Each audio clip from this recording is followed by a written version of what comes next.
Okay, current ஈவெண்ட்டில் ஜனவரி month பார்த்துட்டு வரோம்.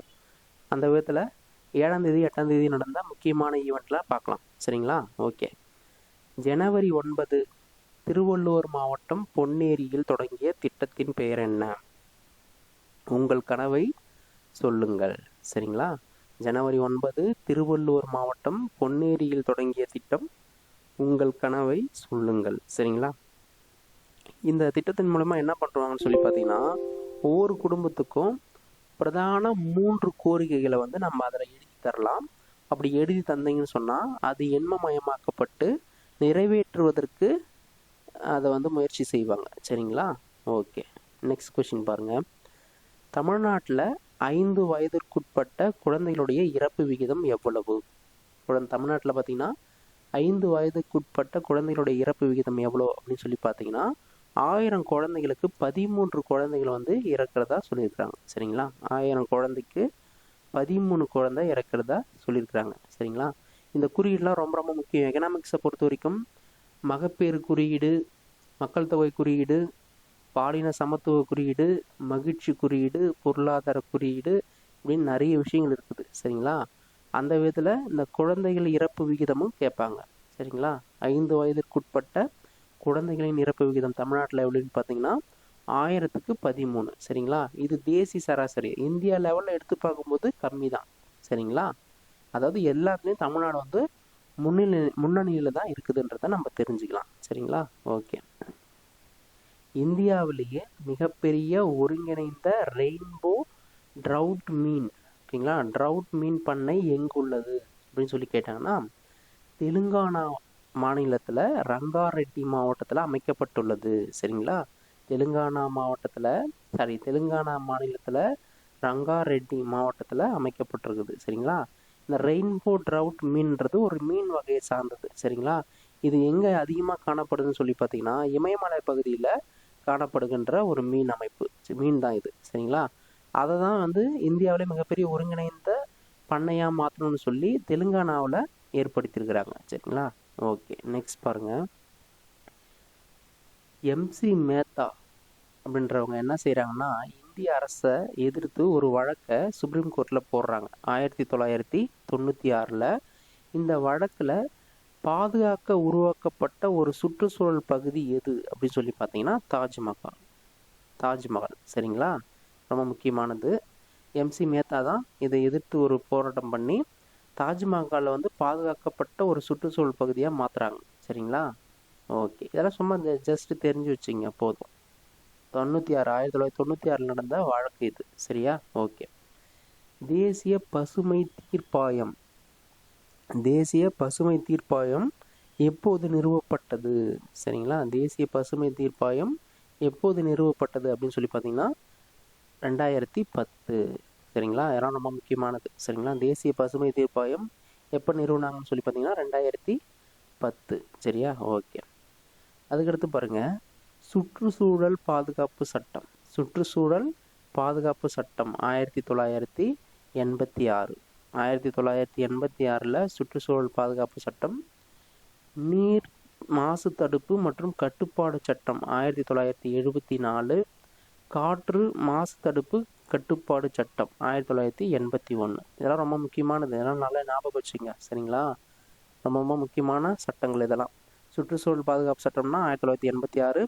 நீர் மாசு தடுப்பு கட்டுப்பாடு சட்டம்னா 1974. காற்று மாசு தடுப்பு கட்டுப்பாடு சட்டம்னா 1981. சரிங்களா? ஓகே, நெக்ஸ்ட் பாருங்க.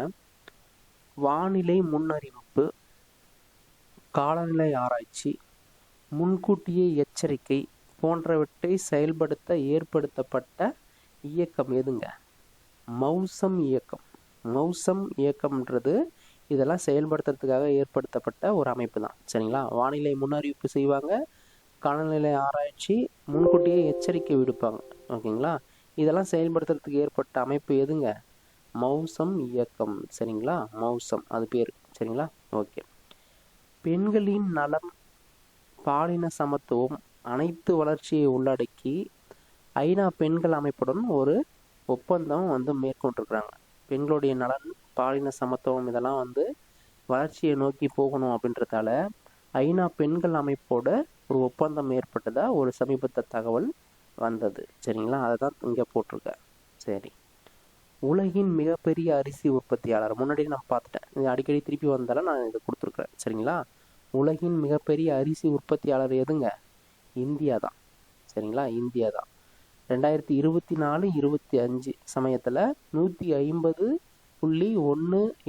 மில்லியன் டன்னு வந்து உற்பத்தி செஞ்சுருக்கிறாங்க அரிசி. சரிங்களா, அதனால தான் அது ஃபஸ்ட் இடத்துல இருக்குது. சீனா வந்து செகண்ட் பிளேஸில் இருக்குது. சரிங்களா, ஓகே. விவசாயிகளிடம் இருந்து சிறுநீரகம் திருட்டு பற்றி குழு அமைத்ததின் தலைவர். இப்போ சமீபத்தில் பார்த்தீங்கன்னா தமிழ்நாட்டில் கிட்னி திருடிட்டு போயிட்டாங்க, சிறுநீரகம்லாம் திருடிட்டு போயிட்டாங்க அப்படின்னு சொல்லிலாம் சில பிரச்சனைகள் வந்தது.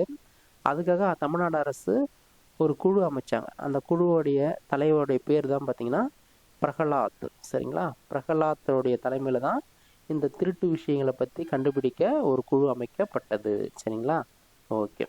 அதுக்கடுத்து பாருங்க, ரொம்ப ரொம்ப முக்கியமான ஒரு ஸ்டேட்மெண்ட் இது. சரிங்களா, சமீபத்தில் பார்த்தீங்கன்னா இந்த எஸ்ஐஆர் நடந்துச்சு இல்லையா, ஓட்டுக்கு. எஸ்ஐஆருக்கு எதிராக சில பேர் வந்து தமிழ்நாடு அரசு போட்டிருந்துச்சு, மற்ற மாநில அரசுகளும் வந்து சுப்ரீம் கோர்ட்டில் வந்து கேஸ் போட்டிருந்தாங்க. அப்போ வந்து அங்கே எஸ்ஐஆர் சம்மந்தப்பட்ட கேஸ் நடக்கும்போது எலெக்ஷன் கமிஷன் ஆஃப் இந்தியா சொன்ன வார்த்தை இதுதான், தேசிய குடியுரிமை பதிவேடு. தேசிய குடியுரிமை பதிவேடு அப்படின்றது நாட்டு மக்கள் அனைவரையும் கணக்கிடுகிறது. ஆனால் எஸ்ஐஆர் அப்படின்றது பார்த்தீங்கன்னா 18 வயசுக்கு மேற்பட்டவங்களை மட்டும்தான் நாங்கள் கணக்கிடுறோம். அதனால் எந்த விதத்துலேயும் நாங்கள் குடியுரிமையை பாதிக்கிற மாதிரி நாங்கள் நடவடிக்கை எடுக்கலை அப்படின்னு சொல்லிட்டு எலெக்ஷன் கமிஷன் ஆஃப் இந்தியா வந்து சொல்லிடுச்சு. சரிங்களா, அதனால தான் இந்த ஸ்டேட்மெண்ட் நான் இங்கே கொடுத்துருக்குறேன். சரிங்களா, அப்போ நீங்கள் டிஃப்ரெண்ட்டு புரிஞ்சுக்கணும். அப்போது மக்கள் தொகை கணக்கெடுப்புன்னு சொல்லி பார்த்தீங்கன்னா பிறந்த ஒவ்வொருவரையும் கணக்கெடுக்கிறது தான் மக்கள் தொகை கணக்கெடுப்பு. ஆனால் எஸ்ஐஆரை பொறுத்த வரைக்கும் 18 வயசுக்கு மேற்பட்ட வாக்குரிமை வயது வந்தவங்களுக்கு மட்டும்தான் எடுக்கிறாங்கன்றத நம்ம தெரிஞ்சுக்கணும். சரிங்களா, ஓகே. முக்கியமான சில விகிதங்கள்லாம் இங்கே நம்ம பார்க்க போகிறோம். ரொம்ப ரொம்ப முக்கியமானது, கரெக்டாக நோட் பண்ணி வச்சுங்க. சரிங்களா, ஒவ்வொரு துறையிலையும் ஒரு முக்கியமான சில துறைகளில் எவ்வளோ விகிதத்தில் உயர்ந்திருக்குது அப்படின்றத பார்த்துக்கலாம். உயர்கல்வித்துறை, உயர்கல்வியில் பார்த்தீங்கன்னா 47%. உயர்கல்வியில் 47% கிட்டத்தட்ட பார்த்தீங்கன்னா தேசிய சராசரியை விட ரொம்ப அதிகம் இது. சரிங்களா, அவங்களாம் இந்திய லெவலில் வந்து இலக்கு பார்த்தீங்கன்னா உயர்கல்வியில் வந்து முழு 100% வந்து இலக்கு அடையணும்னு சொல்லி வச்சிருக்கிறதே பார்த்தீங்கன்னா 2030 தான். ஆனால் நம்ம இப்போவே 2023 வந்து தாண்டிடுச்சு நம்மளுக்கு. சரிங்களா, உயர்கல்வியில் 47% வந்து நம்ம வாங்கிட்டோம். அதே போல் தமிழ்நாட்டினுடைய சராசரி ஆயுட்காலம், சரிங்களா, சராசரி ஆயுட்காலம் அப்படின்னு சொல்லி பார்த்தீங்கன்னா 73.2, அதாவது பார்த்தீங்கன்னா 73 வயசு வரைக்கும் சராசரி ஆயுட்காலமாக நிர்ணயிக்கப்பட்டிருக்குது. அதே மாதிரி உயர்கல்வியில் பாலின சமத்துவம், பெண்களுக்கும் ஆண்களுக்கும் இருக்கிற ரேஷியோ எவ்வளோ வந்து ஈக்குவலாக படிக்கிறாங்கன்னு சொல்லி பார்க்கும்போது 1.01% வந்து பார்த்திங்கன்னா உயர்கல்வியில் பாலின சமத்துவத்தை நிலைநாட்டி இருக்குது. சரிங்களா, தமிழ்நாடு. அதே போல் பல பரிணாம வறுமை குறியீடு, அதில் பார்த்தீங்கன்னா எத்தனை பர்சன்டேஜுங்க? 2.2. பல பரிணாம வறுமையில் 2.2% இருக்கிறதா சொல்லிக்கிறாங்க. சரிங்களா, ஓகே. நெக்ஸ்ட் பாருங்கள், இந்திய வெப்பமண்டல வானிலை ஆய்வு மையம். இந்திய வெப்பமண்டல வானிலை ஆய்வு நிறுவனம் எங்கே இருக்குது அப்படின்னு சொல்லி பார்த்தீங்கன்னா பூனே. சரிங்களா, ஞாபகம் வச்சுங்க, இந்திய வெப்பமண்டல வானிலை ஆய்வு மையம் எங்கே இருக்குன்னா பூனே. சரிங்களா, ஓகே. சரி, இந்த இதில் இருந்து பார்த்தீங்கன்னா நம்ம 8ஆம் தேதிக்கான முக்கியமான ஈவெண்ட்லாம் நம்ம பார்க்கலாம். சரியா, ஓகே. இந்திய அளவில் உறுப்பு தானத்தில் தமிழகத்தின் இடம் என்ன? இந்திய அளவில் உறுப்பு தானத்தில் தமிழகத்தின் இடம் பார்த்தீங்கன்னா ஃபர்ஸ்ட் பிளேஸ். சரிங்களா, உறுப்பு தானம் செய்பவர்களுக்கு அரசு மரியாதை தமிழ்நாடு அரசு எந்த ஆண்டிலிருந்து வழங்கப்பட்டு வருதுன்னு சொல்லி பார்த்தீங்கன்னா 2023 உறுப்பு தானம் செய்பவர்களுக்கு அரசு மரியாதை செலுத்திட்டு வருது. சரிங்களா, இதெல்லாம் வந்து அவங்க வந்து உறுப்பு தானத்தை வந்து செய்யணுன்றதை மோட்டிவேட் பண்ணுறதுக்காக தான் அரசாங்கம் இந்த மாதிரி திட்டங்கள்லாம் கொண்டு வருது. சரிங்களா, அடுத்த கொஸ்டின் பாருங்கள். தமிழ்நாடு உறுப்பு மாற்று ஆணையம் எப்போது தொடங்கப்பட்டது? தமிழ்நாடு உறுப்பு மாற்று ஆணையம் எப்போது தொடங்கப்பட்டது? அதாவது பார்த்தீங்கன்னா டிரான்ஸ்டன் அப்படின்னு சொல்லுவாங்க. சரிங்களா, டிசம்பர் 12 2014, டிசம்பர் 12 2014 தான் இந்த தமிழ்நாடு உறுப்பு மாற்று ஆணையத்தை தொடங்கினாங்க, ஞாபகம் வச்சுங்க. சரிங்களா? ஓகே. இந்தியாவின் முதல் உள்நாட்டு மாசு கட்டுப்பாட்டு கப்பல் எது அப்படின்னு சொல்லி பார்த்தீங்கன்னா சமுத்திர பிரதாப். சமுத்திர பிரதாப். சமுத்திர பிரதாப் அப்படின்னு சொல்லி அர்த்தம் பார்த்தீங்கன்னா கடல்களின் கம்பீரம். கடல்களின் கம்பீரம் அப்படின்னு சொல்லி அர்த்தம். உள்நாட்டு மாசு கட்டுப்பாட்டு கப்பல் சமுத்திர பிரதாப், ஞாபகம் வச்சுக்கோங்க. சரிங்களா? ஓகே. நெக்ஸ்ட் பாருங்க. புற்றுநோய் பராமரிப்பு சேவைகளை புற்றுநோய் பராமரிப்பு சேவைகளை வலுப்படுத்தும் அமைப்பு எது அப்படின்னு சொல்லி பார்த்தீங்கன்னா பீம்ஸ்டெக் அப்படின்னு சொல்லுவாங்க. புற்றுநோய் பராமரிப்பு சேவைகள், புற்றுநோயை வந்து கட்டுப்படுத்தணும், விழிப்புணர்வை ஏற்படுத்தணும் அப்படின்னு சொல்லிட்டு சில நாடுகள்லாம் சேர்ந்து ஒரு அமைப்பை ஏற்படுத்தினாங்க. அந்த அமைப்பு பேர் தான் பீம்ஸ்டெக். ஓகேங்களா? பீம்ஸ்டெக். இதில் பார்த்தீங்கன்னா வங்கதேசம், பூட்டான், மியான்மர், இலங்கை, தாய்லாந்து, நேபாள் இந்த மாதிரி நாடுகள்லாம் இதில் பங்கேற்றிருக்கிறாங்க. சரிங்களா? ஓகே. நெக்ஸ்ட் பாருங்க. திரவத்திலிருந்து திடநிலைக்கு மாறும்போது தண்ணீரை தவிர மற்ற பொருட்களில் ஏற்படுகின்ற விளைவுக்கு பேர் பார்த்தீங்கன்னா என்னங்க? எம்பெம்பா விளைவு.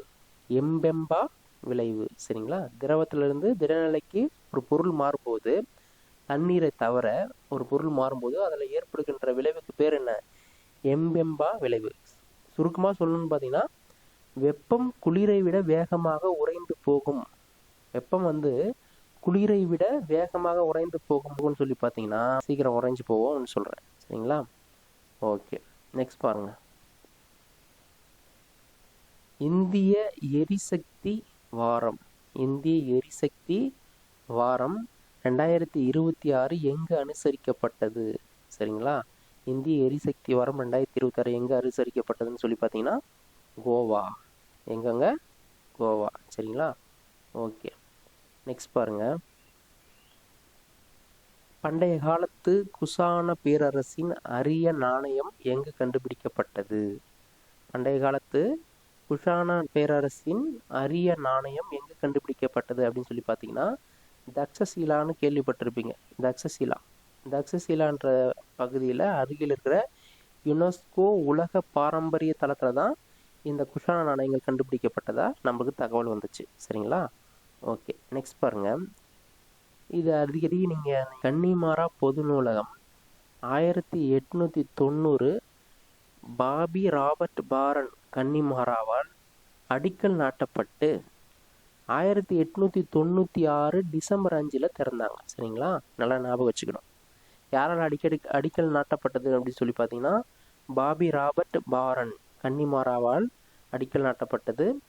அடிக்கல் நாட்டப்பட்டு 1896 டிசம்பர் 5 திறக்கப்பட்டது. ஞாபகம் வச்சுக்கோங்க. சரிங்களா? ஓகே.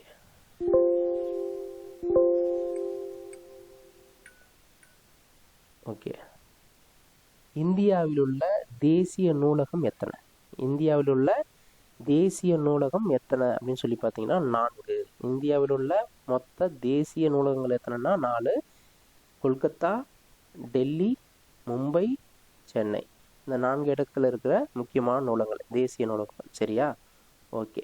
அதுக்கடுத்து கான்ஸ்டியூஷன் பேஸில் ரொம்ப முக்கியமான ஒன்று, ஒரு குற்றம் செய்த பிரதமரோ குற்றம் செய்த முதலமைச்சரோ இல்லை அமைச்சர்களோ 5 ஆண்டு சிறை அல்லது கைதாகி 1 மாதத்திற்குள் ஜாமீன் பெற முடியாமல் உள்ளவர்களை தாமாக பதவி நீக்கம் செய்யும் அரசியலமைப்பு திருத்த சட்ட திருத்தம் எத்தனாவது சட்ட திருத்தம் அப்படின்னு சொல்லி கேட்டிங்கன்னா 130வது சட்ட திருத்தம். சரிங்களா?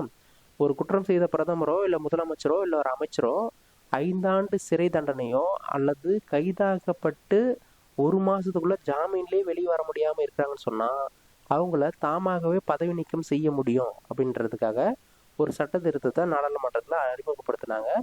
அந்த சட்ட திருத்தம் தான் எத்தனாவது சட்ட திருத்தம்னு சொல்லி இங்கே கேட்டிருக்கிறேன். சரிங்களா? 130வது சட்ட திருத்தம். இதுக்கு குழு அமைச்சாங்க. இந்த சட்டத்தை பற்றி ஆராயறதுக்காக குழு அமைச்சாங்க. அந்த குழுவோடைய தலைவர் பேர் பார்த்தீங்கன்னா அபராஜித் சராங்கி. 31 பேர் இந்த குழுவில் இருந்தாங்க. சரிங்களா? ஓகே. நல்லா ஞாபகம் வச்சுங்க. சரிங்களா? நெக்ஸ்ட் பாருங்க. 2025-26 அரசு மத்திய அரசு பொருளாதார வளர்ச்சி எவ்வளோ அப்படின்னு சொல்லி பார்த்தீங்கன்னா 7.4%. 2025-26 மத்திய அரசுடைய பொருளாதார வளர்ச்சி 7.4%. சரிங்களா? ஓகே. விதைகள் சட்டம் பார்த்தீங்கன்னா 1966. ஞாபகம் வச்சுக்கோங்க. விதைகள் சட்டம் 1966. சரியா? ஓகே. மனித உறுப்பு மாற்று சட்டம் அப்படின்னு சொல்லி பார்த்தீங்கன்னா 1994 கொண்டு வந்துட்டாங்க. மனித உறுப்பு மாற்று சட்டம். சரியா? ஓகே. அது மட்டும் இல்லாமல் இன்னொரு முக்கியமான ஒரு தகவல், ஒரு கொஷின். 1995 இறந்தவரின் உடல் உறுப்பு மாற்று அறுவை சிகிச்சை தொடங்கிய மாநிலம் எது? 1995 இறந்தவருடைய உடல் உறுப்பு மாற்று அறுவை சிகிச்சையை தொடங்கிய மாநிலம் தமிழ்நாடு. சரிங்களா? ஞாபகம் வச்சுக்கங்க. உலக உறுப்பு தான தினம் எப்போ அப்படின்னு சொல்லி பார்த்தீங்கன்னா ஆகஸ்ட் 13. சரிங்களா? ஆகஸ்ட் 13. ஓகே. 1 or 2 times இதை கேளுங்க, உங்களுக்கு புரிஞ்சிடும். கரண்ட் ஈவெண்ட்டை கரெக்டாக ஃபாலோ பண்ணுங்க. ஓகேவா? தேங்க்யூ.